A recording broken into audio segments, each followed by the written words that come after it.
Ideagram has just open-sourced Ideagram 4, their very first open-weight image model. And honestly, if your work involves posters, logos, typography, branding, or layout design, this might be one of the most important local AI models to watch in 2026. Because for the first time, it's starting to feel less like just another AI image model and more like a real AI design tool. In this video, I'll show you how to run it locally on a PC with only 8GB of VRAM and 32GB of RAM, and how I modified the workflow to avoid constant OOM crashes. The workflow, model links, JSON prompts, and all related resources used in this video are available on Patreon. Let's get started. Hello, welcome to Smart Vision. On this channel, I keep sharing the latest AI tutorials and practical tools. All workflows, materials, and resources from this video are on my Patreon and are available to download after you register. For supporters, I provide extra professional tools and deeper guides. If you like this content, consider subscribing and supporting the channel. Now let's get started. Alright, before diving into the settings, let's look at the results first. For this image, I only used a very basic prompt. An orange cat wearing a tiny wizard hat, sitting at a wooden desk reading a magic book, warm candlelight, fantasy library background. And even with such a simple English description, the overall quality from Ideogram 4 is already surprisingly high. The fur detail, lighting atmosphere, even the tiny text on the book pages, all feel more stable than many other models. But this is actually just its basic mode. Now let's take the exact same concept, but first let a local LLM convert it into structured JSON before feeding it into Ideogram. And this is where the difference becomes very obvious. It's no longer just understanding a sentence, it actually starts behaving more like design software arranging a composition. Character placement, main light direction, background layering, color style, camera language, everything becomes more consistent and intentional. A lot of image models are basically guessing what you mean, but Ideogram feels more like it's executing a specification sheet. Especially when it comes to composition and art direction, the gap becomes extremely noticeable. But the thing that really separates it from other models for me is poster generation. And I don't mean AI images that kinda look like posters. I mean something much closer to actual design generation. For example, I can explicitly define title content, color palettes, layout structure, and even use an LLM to generate design-oriented JSON descriptions automatically. That changes the entire workflow. Because previously, most models were generating an image. But Ideogram is starting to generate a design document. And if you've worked with AI design before, you already know how painful this used to be. Older models generating English titles felt like pulling a gotcha. You type summer sale, and the model gives you Sunmer Sela. But Ideogram 4 clearly isn't just another AI art model anymore. It's moving toward becoming a real AI design tool. Ideogram 4 is a 9.3 billion parameter image generation model. But the important part isn't its size. What matters is, it wasn't built by fine-tuning SDXL or Flux. A lot of current models are essentially modified versions of older architectures, but Ideogram feels much more like a system redesigned from scratch. And you can immediately feel that difference in text rendering, layout generation, and poster design. Under the hood, it uses flow matching, and it processes text and images together instead of separately. That gives it a much stronger understanding of where text should appear and why layouts remain more stable. On top of that, it uses Qwen 3 VL as its vision language backbone, which makes prompt understanding feel far more natural than many local models. But the most unique thing about Ideogram is its JSON-based control system. You can directly specify where text goes, what colors to use, which regions contain images, and how the composition is structured. So again, it behaves much more like generating a design specification, instead of simply generating an image. So how do you actually use it? The easiest method right now is downloading the latest portable version of ComfyUI from GitHub. Go to Releases and download version 0.24.0. At the time I'm recording this video, the ComfyUI installer version still hasn't been updated to 0.24.0 yet, which means Ideogram support isn't available there yet. After downloading, extract the files, then open the template workflow.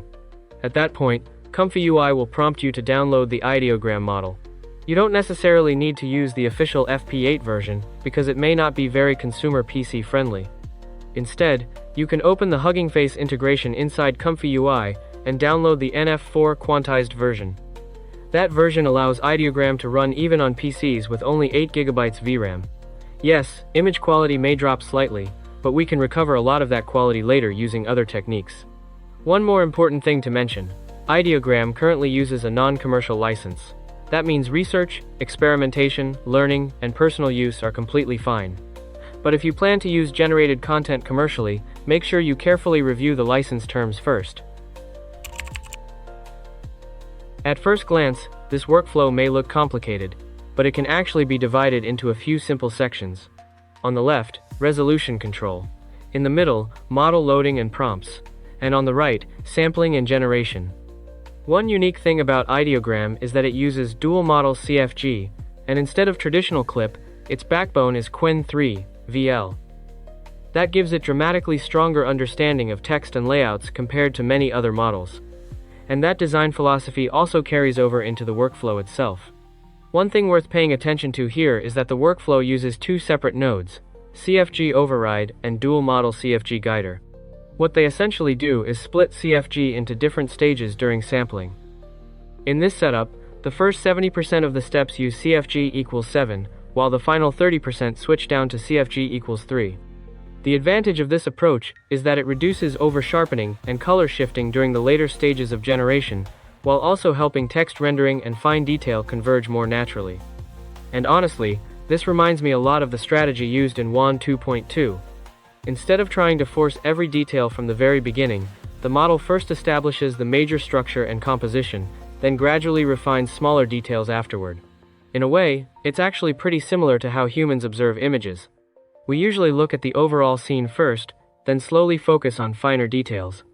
I think this kind of stage generation logic could become one of the major directions for both image and video generation models going forward. Another thing worth paying attention to is this preset JSON section below. Instead of using a single universal generation setup, Ideogram separates its workflow into 3 different generation strategies: quality, default, and turbo. And the naming is pretty self-explanatory. If you want the best image quality, use quality. If you care more about generation speed, use turbo. And if you want a balance between the two, use default. What's interesting is that these presets don't just change the sampler name, they also adjust parameters like steps, mu, and stood together as a complete generation profile. That's also why the official workflow doesn't recommend randomly mixing presets. But the thing that really separates this workflow from a typical ComfyUI setup is this node right here. Ideogram 4 Prompt Builder KJ. At its core, this is basically an AI design editor. With older models, you'd usually type one huge paragraph prompt and hope the model understood what you meant. But this node is completely different. It actually lets you control layouts directly. At the top, you can define the overall theme and atmosphere. The background section controls the environment specifically. Below that, you can define visual style, lighting, medium type, and even brand color palettes.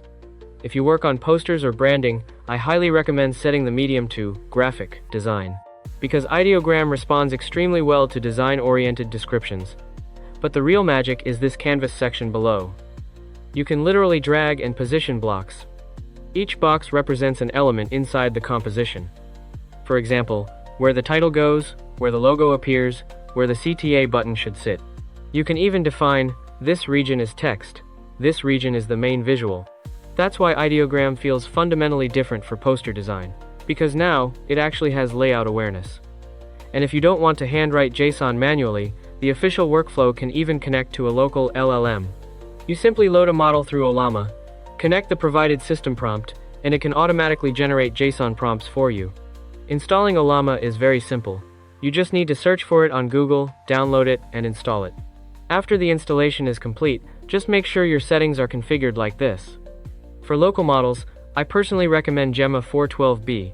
It's lightweight enough that even an 8GB VRAM PC can handle it. Overall, the biggest difference with the Ideogram workflow isn't complexity. It's that so many previously manual adjustments are now structured and automated. Older ComfyUI workflows often felt like parameter gaming, but Ideogram feels more like executing a design specification. To see whether this model could realistically run on more consumer-level hardware, I tested it on one of my old PCs. It only has 8GB of VRAM, 32 GB of RAM, and the GPU is an absolutely ancient 3050 OEM. And honestly, the results were better than I expected. As long as you set the megapixel value here to 1, meaning a 1024 x 1024 output resolution, the workflow can run without hitting errors. Wait, what? I asked you to generate a cat and you filtered it? From now on, I'll also try to test AI models on 8GB VRAM GPUs whenever possible. Because I know most people don't really care whether a 4090 can run it, they care whether their own PC can actually use it. And if you want to upscale images all the way to true 4K quality, you can check out my previous video covering NVIDIA's latest technology, PID. Of course, Ideogram 4 is powerful, but it's not a magic all-purpose model. What it truly excels at is posters, logos, brand visuals, layout design, and UI mockups. Especially text rendering, it's honestly far more stable than many other models. But if you ask it to generate chaotic multi-character scenes, extreme action shots, music festival wide angles, or cinematic crowd compositions, you'll still end up re-rolling constantly. So it's important to understand what this model actually is. At its core, this is a design-focused model, not a universal cinematic storyboard engine. And again, it currently uses a non-commercial license. Research and experimentation are fine, but for commercial delivery, always confirm the licensing terms first. Finally, let's talk about the practical side: cost. Cloud services like Ideogram.ai or the official API are obviously the most convenient option. No model downloads, no ComfyUI setup, always running the latest version. But the trade-off is straightforward: every image costs money. Local NF4 or FP8 workflows operate completely differently. Your main cost becomes the GPU you already own. After that, every additional image generated costs almost nothing beyond electricity. And when you generate at scale, that difference becomes massive. My own workflow usually looks like this. Spam rerolls locally using turbo or default mode, find a strong composition, then switch to quality 48 for the final render. If commercial licensing or formal delivery is involved, then I switch back to the official hosted version. So don't treat local and cloud generation like a religion. What really matters is understanding where every dollar and every watt of power should be spent. And once you truly become comfortable with the local Ideagram workflow, you'll stop burning API credits just to fix one typo on a poster. Alright, that's it for today's video. If you enjoyed the content, don't forget to like and subscribe. Your support is the biggest motivation behind my work. And I'll see you in the next video.